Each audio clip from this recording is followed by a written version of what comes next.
From Mindanao throughout the country, a new dawn is coming to the Philippine countryside. One that will see a robust agriculture and fisheries sector that supports the government's agenda of inclusive growth. 1/3 of the workforce ng ating pong bansa ay umaasa po sa agrikultura. So kung ito pong 1/3 of the workforce ng ating bansa ay matutulungan natin sa pamamagitan po ng Philippine Rural Development Project, at least malaking pong portion ng ating pamayanan ang mababagong buhay. In order to achieve inclusive growth, to eliminate poverty, agribusiness or agriculture is essential. Large portion of the poor, in fact, majority of the poor live in the rural areas. They're mostly farmers and fisher folks. And it is through agriculture that they will be able to pull themselves out of poverty. To realize that vision, the Philippine Rural Development Project, or PRDP, is designed to create a government platform for a modern, climate-smart, and market-oriented agri-fishery sector that will increase income and create more economic opportunities in rural communities. Kasama po ito sa obligasyon ng administrasyon ng Pangulong Noynoy Aquino na dapat magkaroon ng inclusive growth. Dapat po ay wala pong maiiwanan. One of the very crucial achievements that the Department of Agriculture has achieved under MRDP is the fact that they have proven that both the national agency and local government units can partner together to make things happen in a sustainable and financially viable way. That has been proven in the past 10 years of experience of Mindanao. What is very important now is the fact that we level up that kind of approach. We put in more technical considerations, more science-based facts, and put in a very strong emphasis on market demand and access to markets. PRDP is a 27.5 billion peso project jointly funded by the World Bank, the national government, and the local government units with additional grant from the Global Environment Facility. PRDP is our largest flagship operation in the country partnership strategy that targets rural development. So we consider PRDP to be the main instrument that we have developed with the Department of Agriculture to attack poverty in rural areas. Once we infuse the proper interventions dito po sa agriculture, sama-sama pong aangat yung mga kababayan natin, most especially po yung nandun sa rural areas. Ito po yung pinakamalaking tool ng Aquino administration to combat poverty. The project will also ensure good governance is observed in project implementation through transparency and accountability measures. One thing that is notable is this administration's insistence and President's insistence on accountability and transparency and delivery of services. And one of the hallmarks of PRDP is it has a lot of investments in infrastructure investments, but all the investments are what's called geotag. With this geotagging system, wala na po kayong pagdududa na pwedeng dayain. Wala na po tayong pagdududa na may ghost project. At ang maganda po nito talaga pong from the very beginning, alam mong may pagdadalahang tama.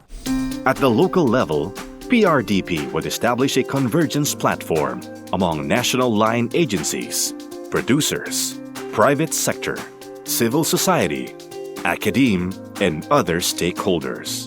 Ang mga local government units ay napatunayan natin na isang mabisa at napakagandang kapartner ng Department of Agriculture sa pag-implement ng magagandang proyekto. The private sector will play a very important role in the Philippine Rural Development Program.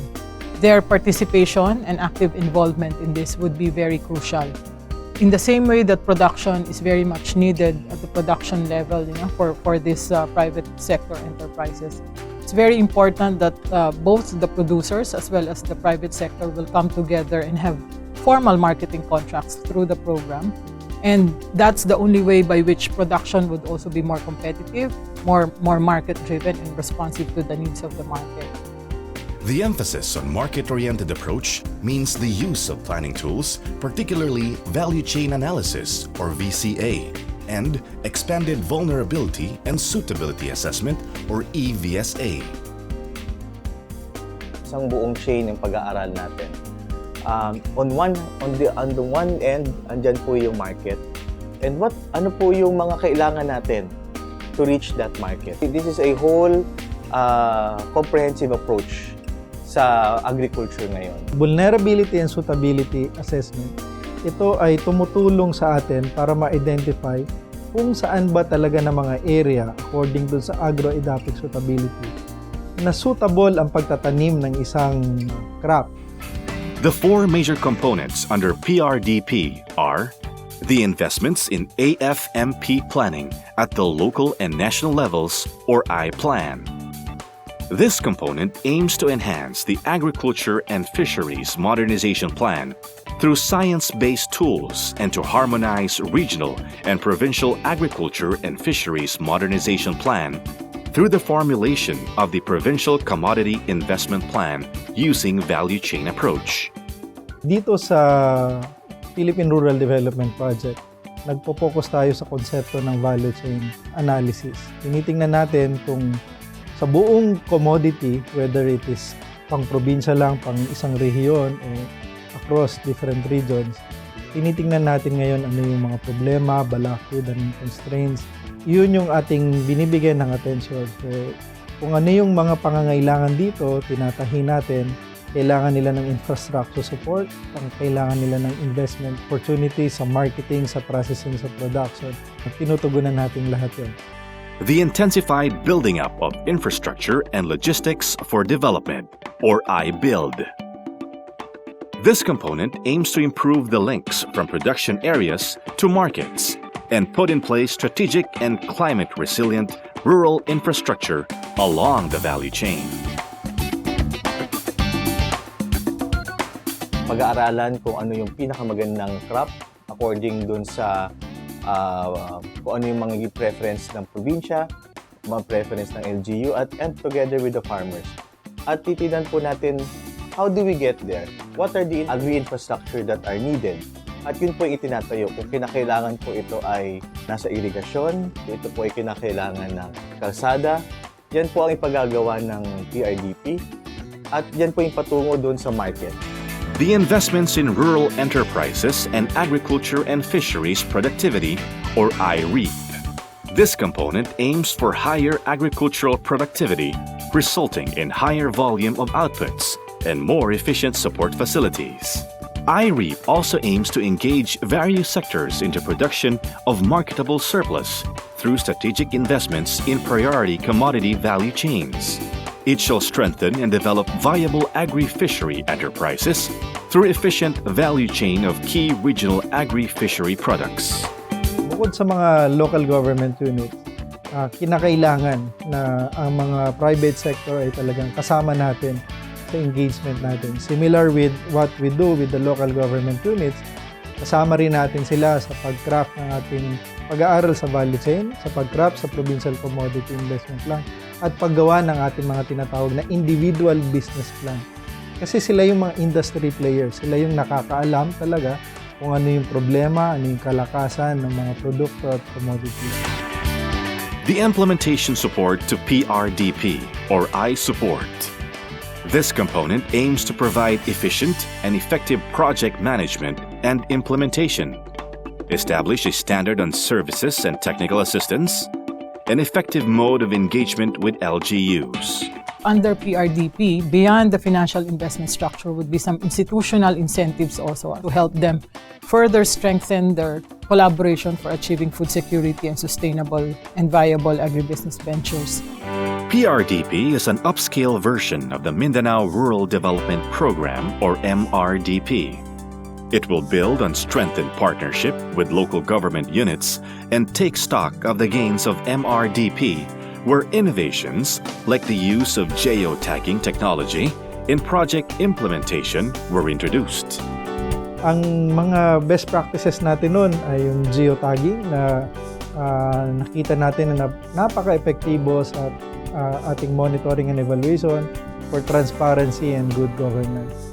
So, pagdating naman sa PRDP, ni-level up pa natin yan. Dadagdagan natin ng additional scientific tools para ma-ensure natin na yung ating pag-target, pagpili ng mga LGUs, pagpili ng mga intervention ay talagang naangkop at tama sa isang geographic location at naangkop para sa mga mamamayan. The PRDP projects are akin dun sa DA regular programs. Also, what we tried to do is to harmonize the DA programs and the PRDP programs. Part of the principle that we've always adhered to as the World Bank in working with the Philippine government, particularly through the Department of Agriculture under the Mindanao Rural Development Program, is politics in itself is not bad. It is a very good catalyst. Political ownership and commitment is critical and crucial to all development interventions to succeed. We have been successful in harnessing that under MRDP. Now, under PRDP, what we are only trying to do is to make the approach more integrated across various smaller LGUs so that together, municipal LGUs and the province will work together based on technical and science-based data so that they are able to then partner to make more effective interventions at the local level. This is probably the strongest partnership that I personally have experienced. And I think there are two reasons. One is this administration, President Aquino's administration, has pursued this inclusive growth agenda, which is very much similar to the bank's twin goals, which is to eliminate extreme poverty by 2030.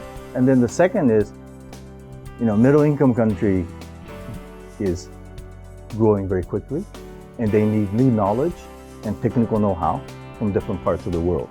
And this government in particular uses the World Bank very well in asking for specific technical advice and jointly developing new products. And this PRDP is one of those new products that we've been able to develop with the Department of Agriculture and the Philippine government. We hope that the PRDP can actually accelerate the implementation of this so that we can achieve the goal of inclusive growth of this administration faster, and that we can continue to actually focus on rural development under the next administration as well. Sa lahat po ng partners natin sa Philippine Rural Development Project, ako po'y umaasa, ako po ay nananalangin na lalo pa po nating pagalingin, lalo po nating gamitin ang ating kagalingan para makakita na mas mga makabago at saka makatutulong na pamamaraan para sa mga susunod pong administrasyon ay lalo pong maging epektibo sa ating mga kababayan, lalong-lalo na po ang mas mabilis na pagbabago ng buhay ng maliliit na magsasaka at mangingisda sa ating pamayanan.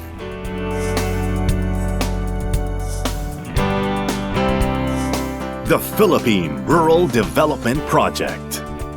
Enabling communities, expanding opportunities.